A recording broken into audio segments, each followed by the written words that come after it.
கிமு 800இல் ஒரு பணக்கார வணிகர் அழகிய தீவில் பளிங்கு கல்லாலான அரண்மனையில் வாழ்ந்தார்.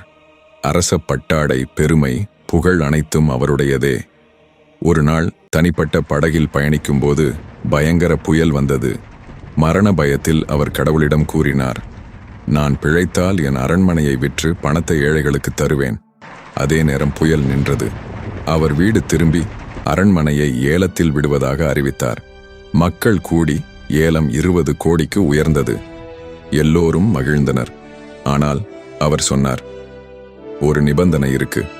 அரண்மனையை வாங்குறவன் என் பூனையையும் வாங்கணும். மக்கள் குழம்பினர்.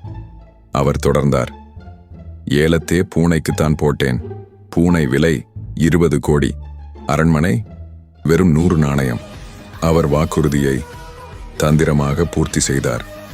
ஏழைகளுக்கு 100 நாணயம், மீதி தானே வைத்தார்.